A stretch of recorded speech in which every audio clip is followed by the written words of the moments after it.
السلام عليكم ورحمة الله وبركاته. اللهم صل وسلم وبارك على سيدنا محمد وعلى آله وصحبه أجمعين. ازيكم يا حبايبي، عاملين ايه؟ يا رب تكونوا بخير. زي ما انتم شايفين بدأنا يومنا بالغسيل. النهاردة يوم طويل طويل طويل طويل قوي قوي. انجزت فيه حاجات كتير كتير، وحاولت على قد ما اقدر لاني بيطلب مني صوري كل حاجة ومفيش حاجة مصورهاش، وورينا الروتين بتاعك بجد اللي هو الحقيقي. ده الروتين بتاعي يا بنات والله. اولا حابه اقول لكم ان انا الغساله بتاعتي فوق اوتوماتيك. انا بقالي فتره ان انا مشغلاها زيها زي الغساله العاديه. ازاي؟ بملاها ميه وبحط المسحوق بتاعها، او اي مسحوق، يعني هي مش شرط تاخد مسحوق معين، تمام. وببدا ان انا زي اي بقى ايه غساله، ببدا بقى ايه بالابيض وبعد كده بالالوان. بفضل بقى ايه اجيب الاطباق بتاعتي، وان انا كل اللي ينضف اطلعه واحط الدوره اللي بعدها، وهكذا وهكذا بنفس الميه، وبزود ايه مسحوق والكلام ده لحد ما اخلص كميه الغسيل اللي عندي كلها، من الابيض لحد الغوامق، يعني زي الغسالة العادية. تمام، يعني انتوا اكيد فاهميني. بعد ما بخلص بقى خالص، انا عندي كده الغسيل كله غسلاه، بس ولا هو مشطوف ولا هو معصور. ببدا افضي الميه بقى، انا خلصت غسيل، اروح مفضيه الميه. وبعد ما افضي الميه ارجع تاني اروح عامله ايه، اروح مفضيه الميه وارجع بقى ان انا اشطف واعصر، اشطف واعصر، اشطف واعصر لحد ما اخلص كميه الغسيل بتاعتي كلها. طبعا البلكونه مش هتشيل الغسيل ده كله. طبعا الغسيل معصور غير لما يقعد مبلول، ما بيعملش ريحه. يعني الغسيل لما تكوني معصور في الغساله فبيبقى كده مندي، لكن غير لما بيبقى فيه ميه ويبات بيها بيبقى بيعمل بيكمكم كده وبيعمل ريحه مش لطيفه. فلما بيبات عندي ما بيجرالوش اي حاجه. فانا طبعا البلكونه مش تقضي الغسيل اللي انا كله ان انا اغسله. فبروح بقى ايه نشره طبعا الابيض الاول، بملى الاول بلكونه. اللي بيبقى بقى ساعات بيبقى بلكونه، وساعات بيبقى بلكونه ونص، ساعات بيبقى بلكونتين تاني. يعني ساعات الغسيل بيقعد ان انا انشر 3 بلكونات. فبملى البلكونه. مثلا نشرت مثلا اخر النهار، خلصت الغسيل على اخر النهار، بروح ملياها وبقفل بقى وبسيب بقى الهدوم بتاعتي كلها ايه في السبت. برجع بعد كده تاني يوم اروح اول حاجه بصحى عليها انا الم الغسيل الناشف، وارجع انشر ايه املى البلكونه تاني. اتبقى غسيل بيقعد برضو، ما بقاش، يبقى انا كده ايه خلصت الغسيل بتاعي. لما بقيت اعمل الموضوع دوت بقى يريحني قوي، ان انا كل يوم ببقى عايزه اجمع دوره طبعا بيضه والوان فاتحه والوان غامقه والمفروشات والفوط والحاجات دي، فبياخد معايا وقت ومجهود وتوفير فعلا، فعلا فعلا، يعني في المسحوق توفير جامد قوي طبعا. ومريحني ان انا بقيت بقى كل اسبوع كل يوم جمعه اروح، مش اصحى من النوم اشغل بقى الغساله بتاعتي واغسل الغسيل من الجمعه للجمعه. انا بقى مش شايله هم الغسيل، انا هدومي كلها انا واولادي وزوجي الحمد لله الهدوم ايه تمام، واحنا عندنا هدوم كتير يعني. فاللي هو بتظبط معانا ان انا اقضي اسبوع من غير ما اغسل او محتاجه اغير للطفل ولا حاجه، رغم ان الكركبه اللي هم بيعملوها اللي انتوا عارفينها، تمام. بعد ما خلصت بقى موضوع الغسيل وكده زي ما انتوا شايفين، بدأت بقى ايه دخلت ايه اغسل المواعين. طبعا انا قعدت فضلت اكمل موضوع الغسيل، يعني عشان ايه الناس تفهم وتستوعب، يعني اللي ايه اللي بيتابعني. وبشكر الناس الجديده اللي دخلت، وانتوا عيلتي الجميله، وانتوا اخواتي وحبايبي وعلى راسي من فوق.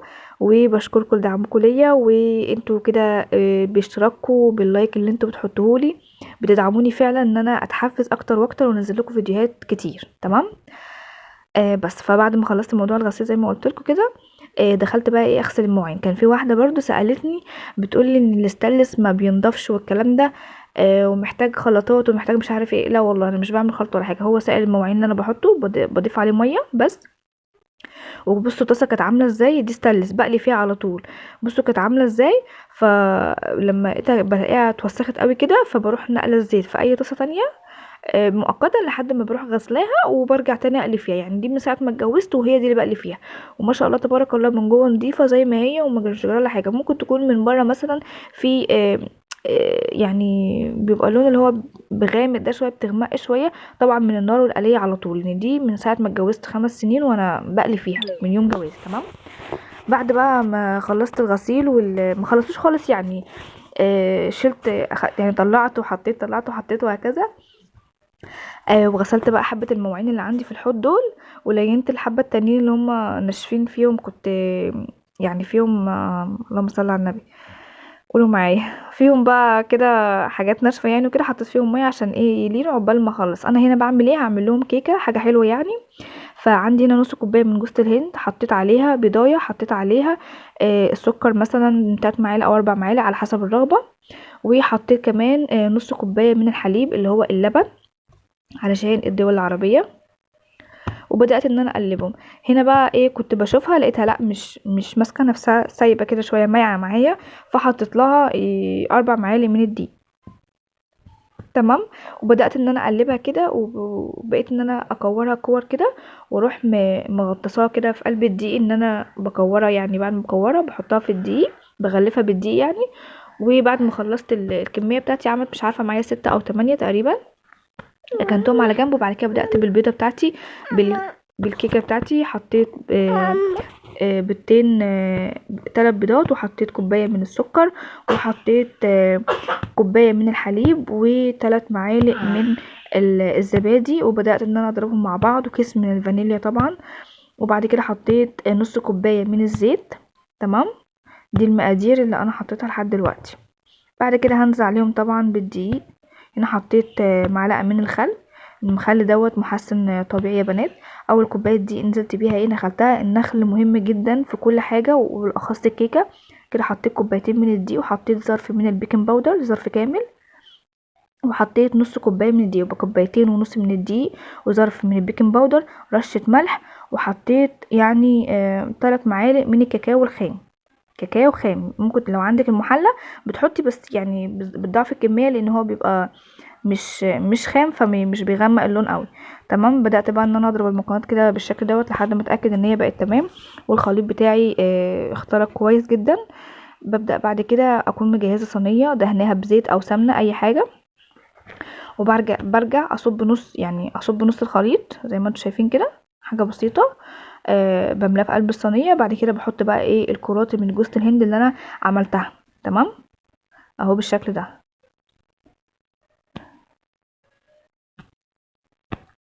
هم عملوا معايا 8 كور. وبعد كده بنزل اصب عليهم ببقيه الخليط اللي بتاع الكيكه. تمام. هنا بقى انا غلطت غلطه ما تغلطهاش. انا متعوده دايما ان انا لما بعمل الكيكه بخبطها كده كام خبطه، علشان يعني ما تعملش فتحه البركان اللي فوق. لكن الكيكه دي ما ينفعش ان انا كنت اخبطها كده، لان الكور بتاعت جوز الهند المفروض تكون في نص الكيكه. انا لما خبطتها راحت هي نزلت لتحت. فيعني هنا بقى انا هوريكم، انا كنت بقطع حته، يعني كنت بقطع لكم حته، عايزه اوريكم شكلها من جوه عامل ازاي قبل ما يعني كنت اغطسها بالصوص والكلام ده. تمام. انا كنت بطلع بقى الكيكه. هنا بقى انا عايزه اوريكم الكيكه. بصوا يعني كده سخنه قوي. شايفين الكره من تحت خالص ازاي، هي اسفنجيه وناجحه وتمام وطعمها تحفه وجميله كل حاجه. بس كنت انا عايزه الكور جوز الهند دي تكون في نص الكيكه، مش تحت خالص. فلو انت تعمليها ما تخبطيش بقى ايه الصينيه، يعني تحطي النص التاني وتدخليها الفرن على طول، هتستوي وهتبقى جوز الهند في نص الكيكه. تمام. هنا بقى عندي الشوكولاته اللي هي النوتيلا. سيحتها كده، وحطيت عليها معلقتين من السمنه او الزيت المتاح عندك. واول ما ساحت كده حطيت عليها غطيت الكيكه بتاعتي، وحطيت من فوق شوكولاته فرمسيل. بس كده، دي الحاجه الحلوه بتاعتنا، حاجه سهله وسريعه. هنا جوزي عارف ان فيها جوز الهند، وكنت قايله له، فقال لي لا انا هقطعها مربعات مش مثلثات، علشان انا هو ما بيحبش جوز الهند خالص. تمام. بس قال لي خلاص طالما انت نفسك فيها وعايزه تعمليها اعمليها. وانا هبقى اخد لي اي حته مش فيها جوز الهند. اتفرجوا عليه بقى. بصوا هو بيقطع بقى وبيطلع الكيكه. بص هيعمل ايه دلوقتي. كنت قاعده عماله اتخانق معاه. هنا انا بوريكم. بصوا هي من تحت ازاي، هي جميله كل حاجه، بس الشكل بتاعها لما تقطعيها كان المفروض الكوره تبقى في نص الكيكه. هنا بقى هو عمال بينقي ويطلع الكور بتاعت جوز الهند دي ويسيبها في قلب الصينيه. وعم يعني بصي عمال يعني بيفتش في قلب الكيكه. بصوا. بصوا بيعمل ايه. هو عمال بيشيل ويحط، لا دي عجباه دي مش عجباه، دي موجود دي مش موجود فيها. عمال بقى بينقي بقى وياخد اللي هو عايزه. تمام. هنا كان ياد ابني قاعد بياكل برضو، ما كانش حد صابر يعني، مع انها كانت سخنه، بس برضو لا. المهم كلنا بقى وحلينا وخلصنا.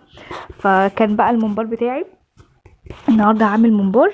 فكان الممبار بتاعي ايه خلاص فك بقى، كنت مطلعاه من الفريزر. انا طبعا انتوا عارفين معظم الحاجه ان انا بجيبها من عند ماما. بجيبه بقى مش بنضفه ولا اي حاجه، زي ما هو كده. طبعا بيبقى نضيف من عند الراجل، بيبقى محتاج نظافه طبعا منك، بس مش بيبقى يعني بعبل وزبالته يعني زي ما هو لسه مدبوح يعني والكلام ده، فبيبقى متنضف شويه. فالمهم ان انا باجيبه باحطه بالفريزر، ولما اجي بقى ايه استخدمه ان انا اطلعه يعني اعمله، فبنضف التنظيف الكامل ده. اول حاجه بدات بيها ان انا بدات ان انا اقطعه بالشكل دوت، وابدا بقى ان انا انضفه من بره. تمام. لو في مثلا في حاجه كده ولا كده بشيلها، اللي هي بتبقى طبقه الدهن دي، مش بشيلها كلها بس، ساعات بتبقى فيها لزقه حاجات كده ما بتطلعش، فبروح شايلاها ورايح نفسي. المهم بنضفه من بره، وبعد كده برجع بقى ان انا ايه اروح قلبيه. طبعا هو بيبقى واسع كده، فالقلب بتاعه سهل، مش محتاج سكينه، مش محتاج مفك، مش محتاج اي حاجه. بعد كده باروح جايبه بقى ايه احطه على حرف الرخامه بتاعتي كده، وبقلب السكينه امسك الحرف بتاعه وابدا بقى ايه اكحت فيه كده، بيبقى فيه طبقه كده عليه لازم تطلع، وارجع بقى اقلبه على الجنب التاني وهكذا. وامسك بقى كل واحده يعني كل قطعه منبار اعملها بقى بالشكل ده. تمام. وارجع بقى طبعا اروح غسلها تاني تحت الميه الحنفيه، لو في اي زوايد ولا حاجه بتروح طالعه، وبروح حاطه ايه في ميه وملح على طول. يعني انا بغسل واروح حاطه في ايه ميه وملح. تمام. هعمل لكم واحد تاني اهو. انضفه من بره الاول، وارجع اروح قلباه بالشكل دوت، واقفل الحنفيه واحطه على الرخامه، وابدا بقى ان انا ايه اكحت برده كده. تمام. نضفته ونقعته وخلصته وسبته بقى. بعد كده بقى ايه رجعت بقى ايه قلت انا هعمل اللهم صل على النبي، بيقولوا معايا هعمل عيش. يعني هعمل عيش في البيت. حطيت كيلو من الدقيق، رشه من الملح، حطيت كيس من الخميره، معلقتين من السكر، وبس كده. ايه دي المكونات بتاعتي اللي انا هعجن بيها العيش. قلبته بقى بالشكل دوت، وبعد كده بضيف له ميه، يعني عجنته بميه عادي. تمام. فضلت بقى ايه ازود ميه واعجن، ازود ميه واعجن لحد ما ايه العجينه بتاعتي ايه لمت معايا وبقت تمام. اول ما عجنته وخلصت كده وبقيت تمام خلاص مفيش مشكله. اهو بالشكل ده. هفضل بقى ان انا احط ميه واعجن، احط ميه واعجن، لان كل دقيق مختلف عن التاني، فانا مش هقدر ان انا احدد مقدار. في دقيق بيشرب سوائل وفي دقيق ما بيشربش سوائل، بنته سوائل. تمام. فببدا بقى ان انا ايه اعجن كده.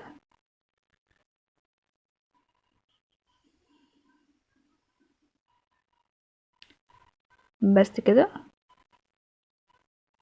اهو زي ما انتم شايفين انا بعجن، وكل ما احس ان هو محتاج احط ميه تاني بالراحه كده، عشان ايه ما يعني ما احطش مقدار يروح زايد مني قوي و والعجينه بتاعتي تبوظ مثلا، وانا ما يكونش عندي دقيق. لو انا ما عنديش دقيق تبقى كارثه، العجينه تبقى سايله معايا، انا هجيب دقيق منين مثلا؟ لكن لو عندي دقيق خلاص. المهم عجنتها بقى وبقت تمام كده، بتلزق حاجه بسيطه، اغطيها واسيبها لحد الاختمار. هي كده بقى اختمرت معايا بالشكل ده اهو.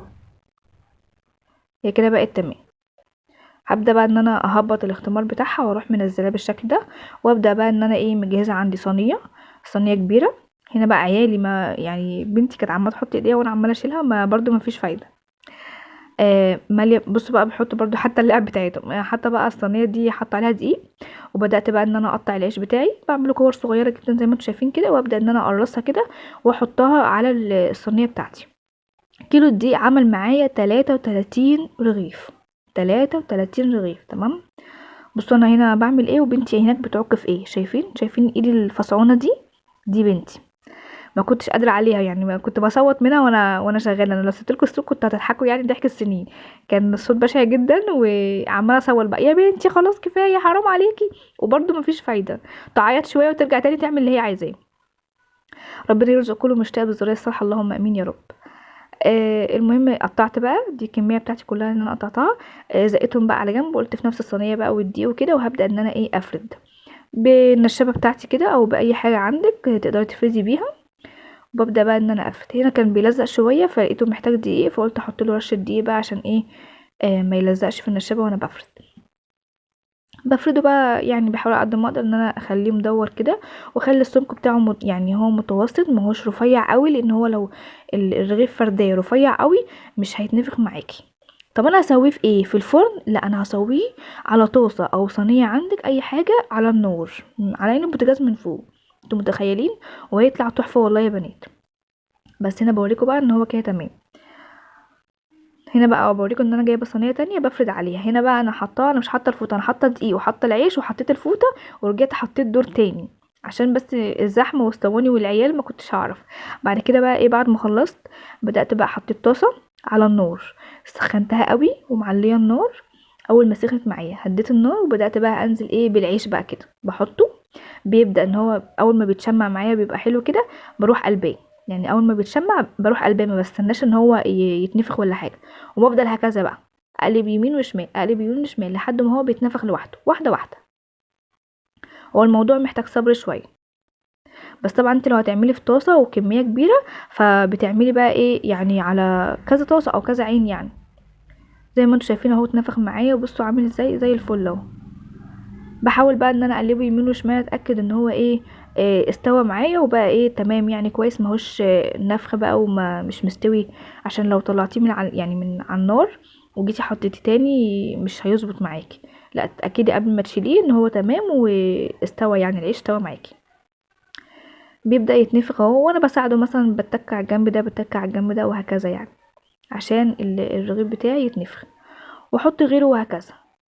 بصوا بقى طبعا مع النار بقى العاليه يعني مش عاليه قوي، قصدي يعني الطاسه بقى لها حبه وكده، فالعيش اللي بيبقى الاخير بعد اول استخدام كام رغيف كده عايز انتباه يعني تبقي واقفه.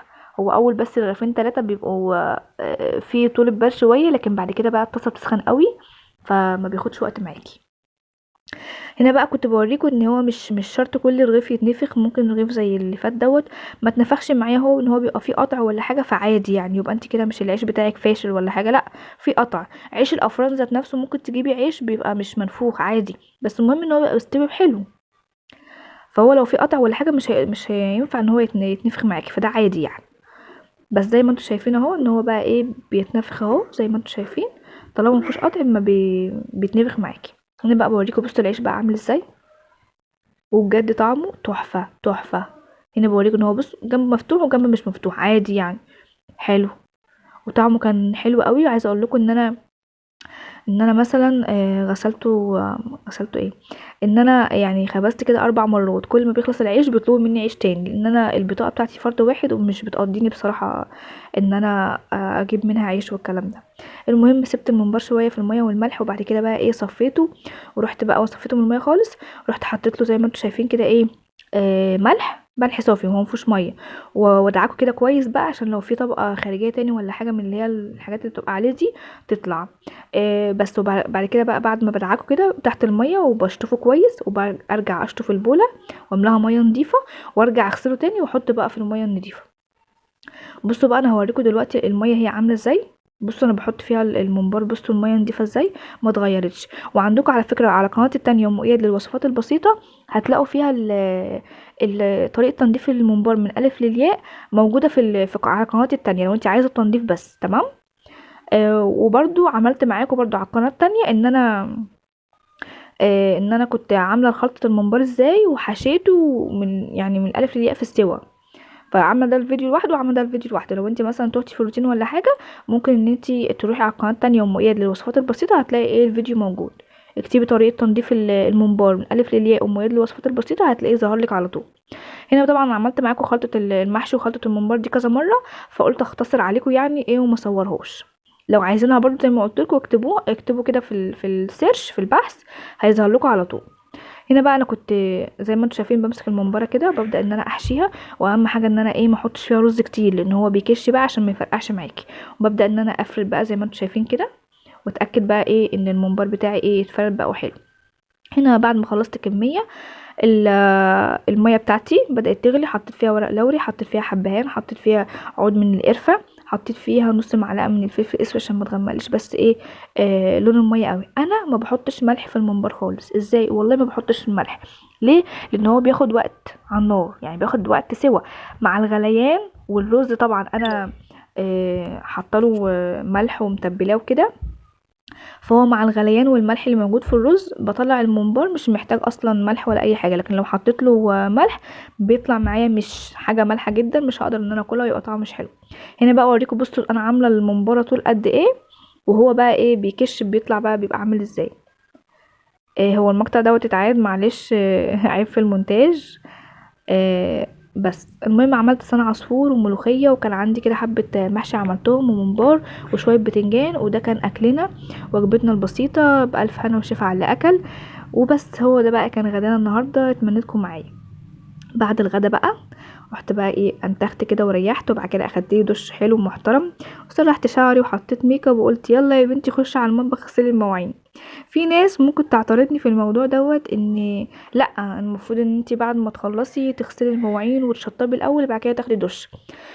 انا بنات عندي عيلين صغيرين، يعني طفلين صغيرين كده، صغيرين قوي، والاطفال الصغيره بتبقى الامهات بتناهد قوي معاها، وبيبقى الموضوع متعب اكتر من الطفل الكبير، لان الطفل الكبير نص احتياجاته بيعتمد على نفسه، بياكل لوحده، ممكن بيخرج لوحده، يطلع لوحده، ينزل لوحده.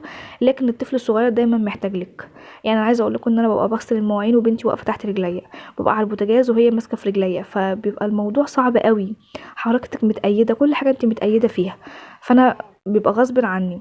فانا لو يعني خلصت الاكل وقعدت اغسل المواعين واغسل البوتاجاز واروق واروح هنا واجي هنا، وكنت كمان بغسل ونشرت، ما جبتلكوش جزء النشير، وان انا كل شويه اطلع من الغساله واحط من الغساله وهكذا، والم الدنيا واروق الصاله وي وي والكلام اللي انا بعمله دوت، واجي بعد كده ان انا اجي بالليل ببقى مش قادره افتح عينيا، انا ممكن انام وانا قاعده، انتوا متخيلين؟ والله العظيم بيجي عليا وقت بنام وانا قاعده من تعب والارهاق اللي انا فيه. كمان التصوير بياخد وقت، والمونتاج والقصص اللي احنا بنعملها دي، فلا مش يعني مش هقدر يا جماعه والله. فبلحق نفسي بقى بعد الغدا والزفاره بقى بتاعه المنبر والغسيل والكلام ده، وهدومي اللي اتغرقت اللي كنت بغسل بيها، دخلت اخدت لي دش كده. وانا بحب اعمل الحاجه على رواقه، يعني انا من النوع اللي انا مش ببهدل نفسي، يعني مش بغسل اغرق هدومي، اجي اغسل مواعين الاقي الدنيا كلها مبهدله، لا. احب ان انا لما اخش المطبخ كده، حتى لو بغسل المواعين وبروق، ان انا ابقى قشطه كده يعني متشيكه واخر رواق، بيبقى مزاج عندي، انا ببقى كده مرتاحه نفسيا، كل واحد على حسب ما هو بيبقى ايه. لكن انا بالنسبه لي عادي، دخلت خدت شاور حلو كده، سرحت شعري وحطيت ميك اب وروقت على حالي، ودخلت بقى قلت ايه اغسل بقى المواعين واوضب الدنيا. المهم بقى ايه، غسلت بقى المواعين زي ما انتم شايفين كده، وصفيتها، وبحط بقى ايه اللي هو بيبقى الحاجات بتبقى لازقه فيه وناشفه يعني وكده، مش بعرف ان انا اغسله في ساعتها، وارجع بقى الم وهكذا. انتوا عارفين طبعا، عماله اجيب من ورايا بقى من على البوتاجاز وعلى الرخامه التانية ومن الارض والكلام ده. هنا بقى مكان الاكل بقى كنت عماله الم، ومكان ما كنت انا بعمل الاكل المطبخ كله كان متبهدل طبعا، وبنتي كانت عماله تلعب. فقعدت الم بقى، وكوبايه الشاي والكلام ده. انا كوبايه الشاي يا بنات انا عندي عقده، انا مفيش حاجه ينفع اشطفها كده واعلقها، بحس ان انا مش غاسله حاجه كويس، فبحب ان انا اغسلها يعني بالسلك كده والصابون برضو، واترغي كده والدنيا تفحفح معايا. بس وبدات بقى ان انا املى الازايز بقى، الازازه اللي الاقيها في وشي كده اروح مليها، لان ما كانش فيه ولا ازازه اصلا حرفيا مليانه ان احنا نشرب منها اصلا خالص، فكان الموضوع صعب قوي يعني. بس خلصت بقى دول، ولميت كده حبه حاجات كده ورايا، وخرجت شفت بنتي نيمتها، ورجعت بقى ايه كملت معاكم بقيه المواعين تاني. يعني النهارده يوم المواعين العالمي اصلا، حاجه اقول لكم حاجه فظيعه قوي. الحمد لله يا رب، دي معانا نعمه واحفظها من الزوال يا رب. كل حاجه نعمه في حياتنا. هتقولي غسيل المواعين نعمه، ما هو انتي ربنا كرمك باكل وشرب وحلويات، لو هي دي مش موجوده عندك هتعملي مواعين منين؟ هتوسخي منين؟ يبقى دي من قله الاكل ومن قله الشرب ومن قله المكونات اللي عندك اللي انتي مش قادره تعملي بيها حاجه. فان انتي تقومي تطبخي او ايا كان الاكل ايه هو، شعبي فيه لحوم مفهوش لحوم، كله نعمه وفضل من عند ربنا. ان انت تعملي حاجه حلوه في بيتك دي يعني حاجه كبيره قوي، ان انت تفرحي اولادك وجوزك، وانت تفرحي ان انت عملتي حاجه وما بين قوسين كده صنعة بحب، يعني انتي عاملاها بحب لعيلتك، لأولادك، لجوزك، لو أهل جوزك معاكي في نفس البيت، فدي حاجة حلوة قوي مش وحشة. كل الحاجات دي كلها نعمة في حياتنا والله يعني يا بنات، دي نعمة كبيرة قوي. فان انتي تقولي الحمد لله الحمد لله، وتبقي راضية مهما كانت الظروف ومهما الدنيا ضاقت بيكي، الحمد لله الحمد لله، فضل ونعمة من عند ربنا، ودي نعمة كبيرة علينا، ربنا يحفظها يا رب علينا ويتمها علينا بخير ان شاء الله بإذن الله. بس فبصراحة فضلت اغسل مواعين يعني، وكان ارهاق شديد، وبقى عندي مواعين تاني، وما قدرتش بقى ولا اروق المطبخ يعني اكمل ترويق المطبخ ولا اغسل البوتاجاز ولا اي حاجة. ده هيبقى في الفيديو اللي جاي ان شاء الله، هيكون معاكم تشطيب المطبخ ان شاء الله باذن الله. تعبت بقى وقتها وما قدرتش ان انا اكمل، فغسلت بس المواعين اللي معايا دي وشطفتها وحطيتها على جنب وقلت بس كفايه كده ستوب. انا مش هقدر ان انا اكمل تاني، يعني كان بجد مجهود كبير قوي عليا يوم الجمعه ده. غسلت الغسيل كله ونشرت، وطبعا زيه زي الغساله العاديه، طبعا ده مجهود زياده، وغسيل مواعين كتير زي ما شفتوا كده، ده غير اللي انا غسلته من ورا الكاميرا كمان. ومع الاكل بقى والشرب والعيال والترويق والحاجه الحلوه اللي احنا عملناها، وخبزت كمان عيش. فالحمد لله جيت بقى في الاخر ما قدرتش ان انا اكمل، قلت خلاص كفايه كده اريح النهارده. وانا مش من النوع اللي انا بتاثر جامد ازاي انام والمطبخ مقلوب، ازاي انام واوضتي مش متروقه، ازاي انام ومش عارف ايه. لا يعني لازم اهتم بصحتي، ان انا لو موتت نفسي على ان انا اعمل واسوي ومش عارف ايه، انا ممكن تاني يوم اصحى يعني مش قادره اصلا اتحرك، عايزه اللي يشيلني. فليه انا اوصل نفسي للمرحله دي؟ انا بعمل على قد ما انا قادره استحمل وقادره اشيل وقادره ان انا اشتغل. خلاص لقيت نفسي ان انا مش قادره تاني، اوقف ستوب، وبعد كده اريح نفسي انام. كفايه كده اللي عملته النهارده، وتاني يوم اصحى بقى على الترويق والنشاط، وعلى حسب ما انتي هتبقي حاطه ايه في دماغك مثلا هتعمليه تاني يوم بكره ان شاء الله باذن الله. فزي ما انتوا شايفين ان انا بغسل المواعين واجيب من ورايا واحط، اغسل المواعين واجيب من ورايا واحط. ايه يا حبيبتي ايه؟ دي شهاده طبعا بتمن عليا، بتشكيلي من اياد. ربنا يرزق كل مشتاق بالذريه الصالحه اللهم امين. والاولاد وغسيل المواعين والترويق والحاجات دي كلها نعمه وفضل من عند ربنا، يعني ده فضل كبير قوي ان انت تكوني بصحتك وقايمه ببيتك وبولادك، محدش يعني بيعمل لك حاجه. الصحه دي نعمه كبيره. الحمد لله الحمد لله. اختم معاكم الفيديو بقى بنهايه غسيل المواعين واسيبه على كده. اشوفكم على خير في فيديو جديد، واتمنى لكم الستر والصحه والسعاده، والسلام عليكم ورحمه الله وبركاته. باي باي.